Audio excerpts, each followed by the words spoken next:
විශේෂයෙන්ම පානීය ජලය මේක විශාල ප්‍රශ්නයක්.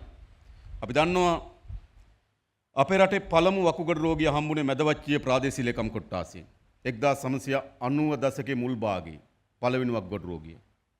ඒතර වකුගඩු රෝගය කියන එක අපිට අලුත් එකක් බවට පත් වෙලා තිබුණා. හැබැයි දශක ගණනාවක් යනකොට ඒක ව්‍යාප්ත වෙන්න පටන් ගත්තා.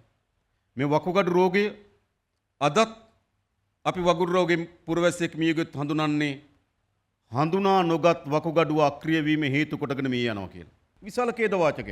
එනිසා පිරිසිදු පානීය ජලය අපේ ගම්වල ජනතාවට ලබා දෙන්න ඕන පිරිසිදු නිරෝගී සම්පන්න ජීවිතයක් වෙනුවෙන්.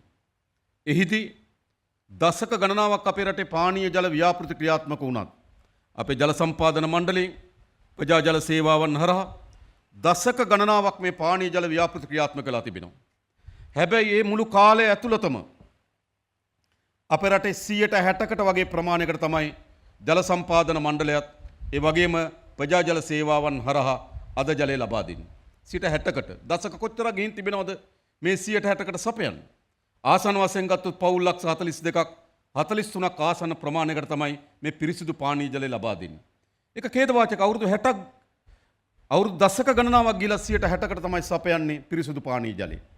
ඒ නිසා පසුගියදා මම අපේ සියලුම දිස්ත්‍රික්කවල മന്ത്രിවරු වෙන වෙනම කැඳෙව්වා. කැඳවලා කිව්වා ඕගොල්ලන්ගේ ප්‍රදේශවල කවර හෝ සක්්‍යතා අධ්‍යයනයක් කරලා පානීය ජල ව්‍යාපෘති හඳුනාගෙන තිබෙනවා නම් ඒ සියලු පානීය ජල ව්‍යාපෘති ආරම්භ කිරීම සඳහා සල්ලි වියදම් කරන්න ලෑස්ති වෙන් කරන්න ලෑස්ති 2027 සියලුම ව්‍යාපෘති.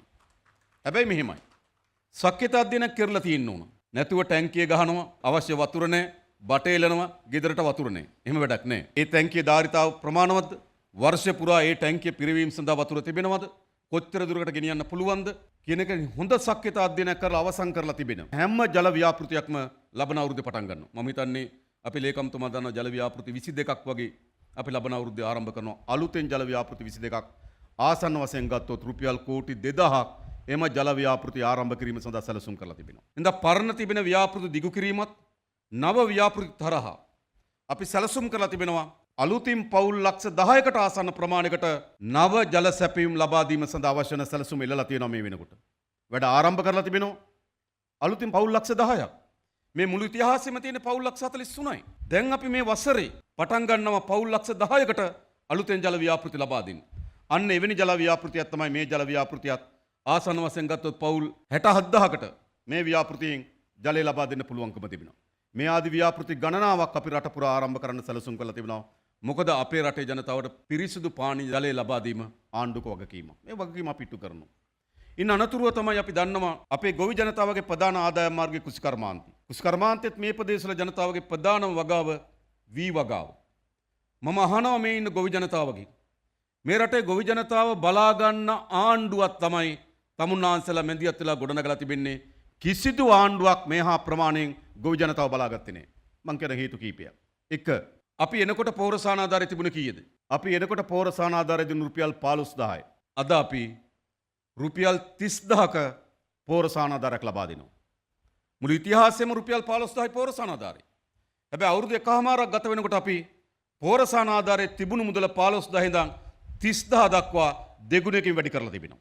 මේ ආණ්ඩුව ඒ විතරක් නෙවෙයි. ඕගොල්ලෝ දන්නවා දිට්ටුවා සුළුකුණාටුව ආපු වෙලාවේදී අපේ රටේ කුඹුරු සානිකුත් භවභෝග විශාල ප්‍රමාණයක් විනාශ වුණා.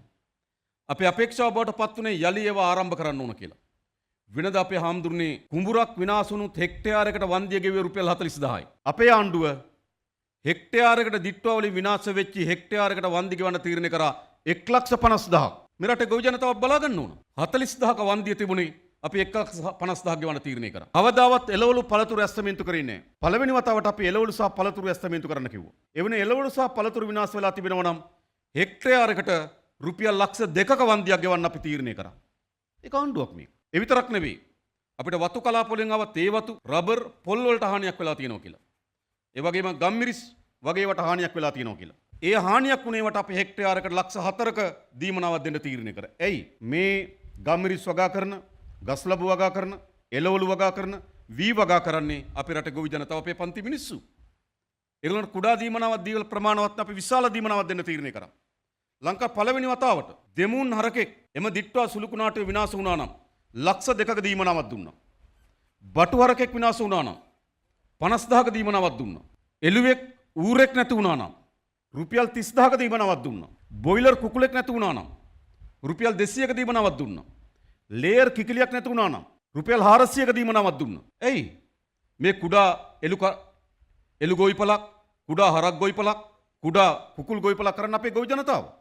නිසා ඒගොල්ලෝ බලා ගන්න ඕන. මම අහනවා මේ රටේ සියලු පුරවැසියන්ගෙන් මෙහෙම ගොවි ජනතාව බලා ගන්න ආණ්ඩුවක් මෙතෙක් ගොඩ නැගිලා නැහැ මතක තබා ගන්න. තමුන්නාසලා ව්‍යසනයක් ඇති වෙච්ච හැම වෙලාවෙම අපි ඒකට මැදිහත් වුණා. විශාල ව්‍යාපෘති විශේෂයෙන්ම අපේ මුවැටගම වැව ජලාශය විනාශ වුණා දිට්ටවලින්. අපි මිලියන 180ක් වියදම් කරලා එම වැව යලි ප්‍රතිසංස්කරණය කරන්න අපේ කුසිකර්ම ඇමතුමා ඇවිල්ලා දැන් වැඩ පටන් ගන්න තියෙනවා. ඒ වගේම හොරෝපතාන වැව විනාශ වුණා. හොරෝපතාන වැවට අපි මිලියන 100ක් කෝටි 10ක් වෙන් කරගෙන වැව ඉක්මනින් ප්‍රතිසංස්කරණය කරා. ඒ වගේම කුඩා වැව් 65ක් මේ දිට්ටුව විනාශය ගම් වතුර නිසා විනාශ වුණා. ඒ වැව් 65ම ප්‍රතිසංස්කරණය කරන්න අපි පටන් ගන්න තිබෙනවා. එයි වැවක් කැඩෙනවා කියලා කියන්නේ ඒ ගමේ මුළු ආර්ථිකම විනාශ වෙනවා. වැවක් කැඩිලා කන්න 3-4ක් තියන්න බෑ. ඉතින් වේගෙන් මේවා අපි ආරම්භ කරන්න ඕන. කැඩුණු වැව් විතරක් නෙවෙයි. අපි සල්ලි වෙන් කරා. අපේ රටේ මහා පරිමාණ ව්‍යාපෘති වන හුරුළු වැව් ව්‍යාපෘතිය, ඒ වගේම රාජාංගන ව්‍යාපෘතිය වගේ විශාල වැව් ව්‍යාපෘති තිබෙනවා. ඒ වගේ ඇල අමුණු ඔක්කොම විනාශ වෙලා තිබුණේ. ඒ ඇල අමුණු නැවත ප්‍රතිසංස්කරණය කිරීම සඳහා මේ අවුරුද්දේ අපි කෝටි 200ක් වෙන් කරලා තිබෙනවා මේ උතුරු මැද පළාතට මේ ඇල වැව් අමුණු ප්‍රතිසංස්කරණය කරන්න. ගොවි ජනතාව බලා ගන්න ඕන. ගොවි ජනතාව බලා ගැනීම තමයි අපේ ආණ්ඩුවේ වගකීම. මේ ජනතාවට මේට වඩා හොඳ ජීවිතයක් ලබා දීම තමයි අපේ ආණ්ඩුවේ වගකීම. ඒ සඳහා අපි කටයුතු කරමින් තිබෙනවා. ඒ විතරක් නෙවෙයි විශාල වාරි මාර්ග ව්‍යාපෘති කීපයක් අපි ආරම්භ කරනවා. කාලාන්තරයක් තිස්සේ දශක ගණනාවක් තිස්සේ සාකච්ඡාවක් තිබුණා පහළ මල්වතු ওই ව්‍යාපාරය ආරම්භ කරන්න ඕන කියලා. විලච්චිය තන්ත්‍රිමල ප්‍රදේශයේ ගොවි ජනතාවට විශාල ජල හිගයක් පෙළෙනවා. ඒ ජලයට උත්තරේ තියෙන්නේ වර්ෂයකට විශාල වතුර ප්‍රමාණයක් මේ මල්වතුවෙන් මහ මුහුදට ගලාගෙන යනවා. මේක සියවස් ගණනාවක් මුළුල්ලේ මේ මල්වතුවෙන් විශාල ජලධාරිතාවක් ගහගෙන යනවා මහ මුහුදට. හැබැයි අපි තීරණය කරා පහළ මල්වතු වල ඔය ව්‍යාපෘතිය පටන් ගන්න ආසන්න වශයෙන් ගත්තොත් රුපියල් කෝටි 4000ක් යනවා. රුපියල් කෝටි 4000ක ව්‍යාපෘතිය. දැන් අපි මේ ව්‍යාපෘතිය පටන් ගන්නවා මේ අවුරුද්දේ ඒකට අවශ්‍ය වෙන මුදල් වෙන් කරලා තිබෙනවා. මම පහුගියදා වාරි මාර්ග දෙපාර්තමේන්තුව කැඳෙව්වා. වාරි මාර්ග දෙපාර්තමේන්තුවේ මම ඇහුවා පහළ මල්වතු ඔය ව්‍යාපාරය අවසන් කරන්න ලබන අවුරුද්දට සල්ලි කොච්චර ඕනද කියලා. මොකද අපිට සල්ලි කොච්චර දුන්නට වැඩක් නැහැ. වැඩ කරන්න පුළුවන්ද? යන්ත්‍ර සූත්‍ර කොච්චර තියෙනවද? ඉංජිනේරුවන් කොච්චර තියෙනවද? කොච්චර වැඩ ප්‍රමාණයක් කරන්න පුළුවන්ද කියලා ඇහුවා. ඒ කරන්න පුළුවන් හැම වැඩ ප්‍රමාණයකටම සල්ලි ලබා දෙන්න අපි ලෑස්ති. ඒ වගේම අපි දන්නවා දීර්ඝ කාලයක් තිස්සේ දැන් සැලසුම් කරලා හදමින් තියෙන බාගෙට උතුරු මැද මහල ව්‍යාපෘතිය මහා කනදරව දක්වා අවිල්ල අපිට වතුර දාන්න පුළුවන්. හැබැයි උතුරු මැද මහා ඇල ව්‍යාපෘතිය නතර වෙලා තිබින්නේ. සමහර ණය ආධාර නතර වුණා. සමහර එහි තාක්ෂණික අර්බුදාව එහි තිබෙන උමග පුපුරනවා කියලා සංඥාවන් ආවා. ඒ සියල්ල වෙනස් කරලා උතුරු මැද මහල ව්‍යාපෘතිය අපි තා ඉක්මනින්ම අවසන් කරලා මහා කනදරව දක්වා වතුර ගෙනත් දෙන්න සැලසුම් කරලා තිබෙනවා. නිසා මොකද්ද අපි මේ කරමින් තිබෙන්නේ? මේ අනුරාධපුරයේ මේ රජරට අපේ රටේ ආරම්භක ජනාවාස ඇති වෙච්ච තැන් මේවා. මේවා අපේ ඓතිහාසික උරුමයන් ඓතිහාසික බිම් මේවා. නිසා මේ බිම් වල ඉන්න ජනතාව බලා ගැනීම සහ උන්ට අවශ්‍ය කරන වැඩ කටයුතු කිරීම අපේ වගකීම. ඒ වගේම මා දන්නවා මහා කන්නේ කන්න පහුවෙලා අස්වැන්න නෙලපු ගොවි ජනතාවගේ වී ලබා ගැනීමේ ගැටලුවකට මුහුණ දුන්නා. සමහර පළාත්වල කලින් අස්වැන්න නෙලුවට පස්සේ අපි මිලදී ගත්තා. ආණ්ඩුව වී මිලදී ගැනීම අප්‍රේල් 16 නතර කරා. හැබැයි අප්‍රේල් 16න් පස්සේ සමහර ප්‍රදේශවල අස්වැන්න ආවා. පොළොන්නරුවේ යම් ප්‍රදේශ කීපයක, හම්බන්තොට ප්‍රදේශ කීපයක අපි වී මිලදී ගැනීමේ නතර කරාට පස්සේ අස්වැන්න නෙළුවා. අන්න ඒ ගොවි ජනතාවට යම් ගැටලුවකට මුහුණ දීලා තියෙනවා. ඒක අපි විසඳන්න ඕන. ඒ වගේම මේ යල් කන්නේ දැන් අස්වැන්න නෙලන්න පටන් අරන් තියෙන මේ ප්‍රදේශවල කුඩා වැව් වමුණු වල දැන් හේන් වී වගාව තියෙන තැන්වල දැන් අස්වැන්න නෙලන්න පටන් අරන් තිබෙනවා. හැබැයි තාමත් මහවැලි මාරි මාර්ගවල තාම අස්වැන්න නෙලන්න පටන් අරන් නැහැ. කිල්නොච්ච මඩකලපු අම්පාර වැනි ප්‍රදේශවල අස්වැන්න නෙලන්න පටන් අරන් තිබෙනවා. දැන් ගොවි ජනතාව කන්නයක් වගා කරලා තමන්ට ප්‍රධාන ආදාය මාර්ග සපයන තමන්ට ලැබෙන වී අස්වැන්න. ඒ වී අස්වැන්න සාධාරණ මිලකට විකුණා ගන්න බැරි නම් ඒ ගොවි ජනතාවට සිද්ධ වෙන අසාධාරණය. නිසා අපි උපරිම මැදිහත් වෙමින් තිබෙනවා. මේ ගොවි ජනතාවට සාධාරණ මිලකට මී විලදී ගන්න. අපි පහුගිය මහ කන්නේ දසලක්ෂ 10000ක ගොවි ජනතාවගෙන් වී මිලදී ගත්තා. දසලක්ෂ 10000ක් වෙන් කරා. සාමාන්‍යයෙන් අපි අයවැය ලේඛනයෙන් දසලක්ෂ 10000 වෙන් කරේ යලේ සහ මහේ දෙකේම වී මිලදී ගන්න. මහ කන්නටයි යල කන්නටයි දෙකේම වී මිලදී ගන්න තමයි අපි දසලක්ෂ 10000 වෙන් කරේ. හැබැයි අපේ වී අලි මණ්ඩලය දසලක්ෂ 10000න් මහ කන්නෙම වී අරගෙන. ගිය යල් කන්න වී මිලදී ගන්න දසලක්ෂ 6000ක් වෙන් කරා. ගිය යල් කන්නේ මේ මහ කන්නේ වී මිලදී ගන්න දසලක්ෂ 16000ක්. ලංකාවේ කිසිම ආණ්ඩුවක් කන්න දෙකකින් වී මිලදී ගන්න දසලක්ෂ 16000ක් වෙන් කරලා නැහැ. ඊට පස්සේ අපි වී අලි මණ්ඩලයක් ඇඳෙව්වා. අපි අවුරුද්දටම දසලක්ෂ 10000ක් දුන්නට ඔවුන් කන්නෙන් අරගෙන ඊට පස්සේ යල් කන්න වී මිලදී ගන්න සල්ලි නැහැ කිව්වා. බජට් එක අපි ඔක්කොම හදලා ඉවර වෙලා තිබුණේ. නමුත් ඒත් මුදල් අමාත්‍යාංශයට අපි එකඟතාවය පළ කරා යල කන්නේ නැවත වී මිලදී ගැනීම සඳහා දසලක්ෂ 6000ක් වෙන් කරා ගොවි ජනතාවගේ වී මිලදී ගන්න. ඒ කියන්නේ ගිය යලයි මහයි මේ යලයි ගත්තාම දසලක්ෂ 22000ක් ආණ්ඩු වී මිලදී ගන්න. ඒ විතරක් නෙවෙයි. අපේ ගබඩා විශාල ලෙස කඩා වැටලා තිබුණේ. ආසන වශයෙන් ගත්තොත් වී අලි මණ්ඩලය සහ අපේ සතොස ගබඩා කරන්න පුළුවන් ගබඩාවල ධාරිතාව තියෙන මෙට්‍රික් ටොන් 350000ක් වගේ. ඒක ප්‍රමාණවත් නෑ. නමුත් අපි ඇවිල්ලා අලුතින් කඩා වැටලා තිබුණ ගබඩා ප්‍රතිසංස්කරණය කරලා මෙට්‍රික් ටොන් 50000ක ගබඩා කරන්න පුළුවන් තරමේ ගබඩා ප්‍රමාණයක් ප්‍රතිසංස්කරණය කරා. තවත් තියෙන ගබඩා විශාල ප්‍රමාණයක ප්‍රතිසංස්කරණය කරන්න සැලසුම් කළා තිබෙනවා. එතකොට තියෙන ගබඩා ටික ප්‍රතිසංස්කරණය කරන එක. ඒ වගේම පෞද්ගලික අංශය මේක දායක කරගන්න ඕන. පෞද්ගලික අංශ අපිට එකඟතාවය පළ කරා ඔවුන් සතුව තියෙන ගබඩාත් අපිට නොමිලේ ලබා දෙන්න ලෑස්ති අපි මිලදී ගන්න වී ගබඩා කරන්න කියලා එකඟතාවය පළ කරපු පෞද්ගලික ආයතන තිබුණා. අපි උන්ට ස්තුතිවන්ත වෙන්න ඕන නේද? ඔවුන් අපිට කිව්වා ඔවුන්ගේ තිබෙන ගබඩා අපිට දෙන්න ලෑස්ති අපි ගන්න වී ගබඩා කරන්න. අපි ඒකට සැලසුම් හදලා තිබෙනවා. ඒ වගේම අඩු පොලියට පෞද්ගලික අංශයට දැනට අපි වෙන් කරලා තිබෙනවා කෝටි 1000ක්. අපි අඩු පොලියට සිට 4ට පොලියකට පෞද්ගලික අංශයට ණය දෙනවා වී ගන්න. ආණ්ඩුවට විතරක් ගන්න හැකියාවක් නැහැ. පෞද්ගලික අංශයට මිලදී ගන්න තව කෝටි 1000ක් වෙන් කරනවා පෞද්ගලික අංශයට වී මිලදී ගන්න.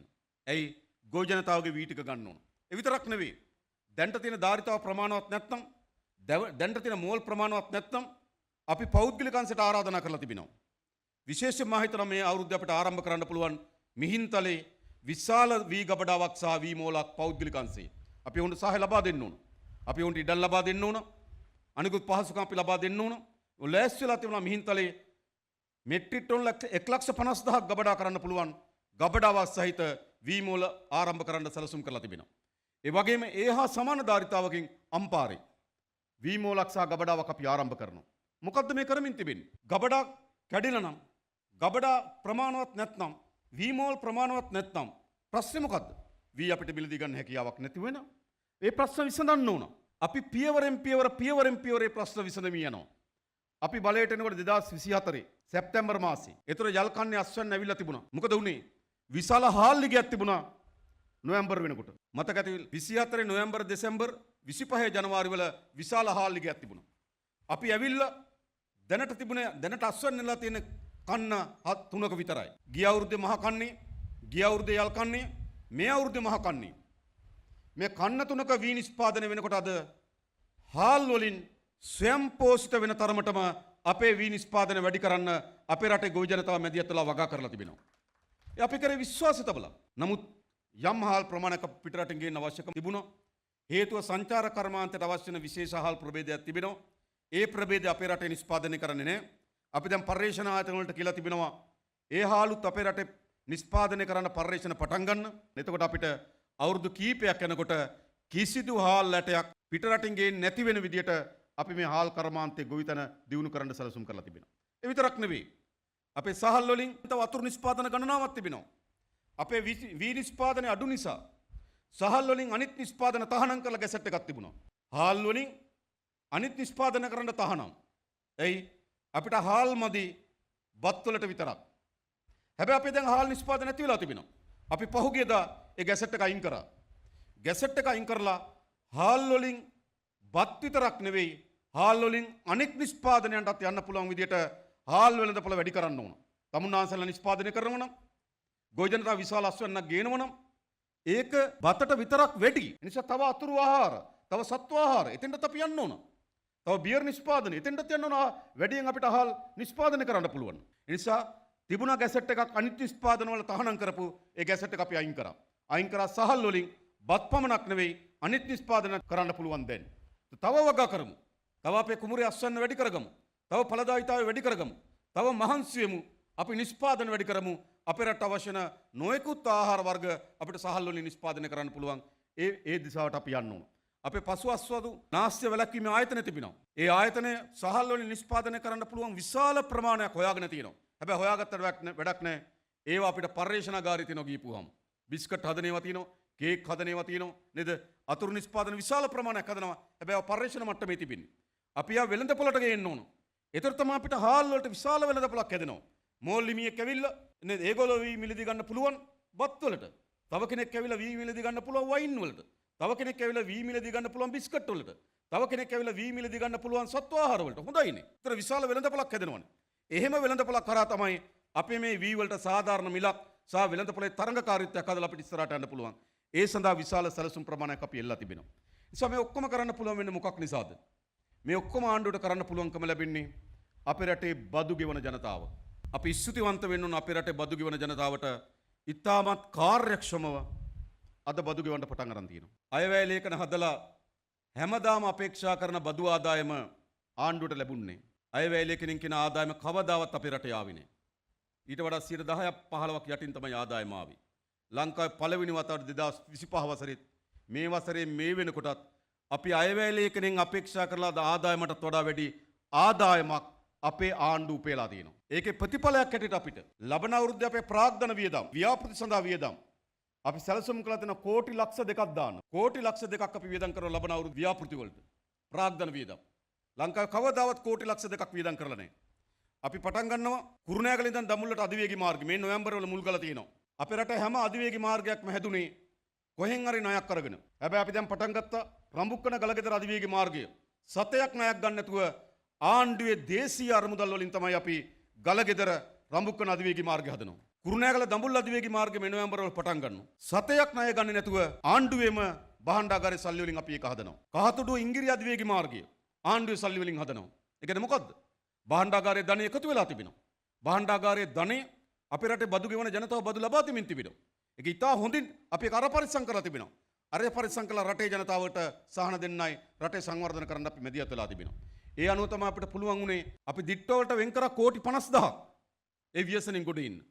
මේ තෙල් අරබුදය ආව මැද පෙරදිග. අපි සහනාධාරයක් දුන්නා. ඩීසල් ලීටරයක රුපියල් 100ක සහනාධාරයක් දුන්නා. තමුන්වහන්සේලා 407ට ඩීසල් ලීටරේ ගහනකොට ඇත්ත ගාන 507යි. තෙල් සංස්ථාව IOC එක සති දෙකකට සැරයක් අපි බලනවා ඩීසල් කොච්චර වික්කද කියලා. විකනපු ගානට රුපියල් 100 ගානේ ආණ්ඩුවෙන් දුන්නා. පෙට්‍රල් ලීටර රුපියල් 20ක සහනාධාරයක් දුන්නා. පෙට්‍රල් ලීටර විකුණන ප්‍රමාණයට රුපියල් 20 ගානේ ආණ්ඩුවෙන් සහනාධාරයක් දුන්නා. මේ විදුලිය නැප්තා ඩීසල් වල මිල ඉහළ ගියපු නිසා විදුලි බිල ඉහළ ගියා. අපි කිව්වා යුනිට් 180 දක්වා කාටවත් වැඩි කරන්න එපා කිව්වා. අපේ විදුලි පාරිභෝගිකයන් 95% යුනිට් 180ට වඩා අඩුයි. හැබැයි ඒගොල්ලන්ගේ විදුලි බිල වැඩි වුණා. අපි කිව්වා ඒගොල්ලන්ගේ වැඩි කරන්න එපා. ඒගොල්ලන්ගේ වැඩි වුණු විදුලි බිල අද ආණ්ඩුවෙන් ගෙවන්නේ වැඩි වුණු කොටස.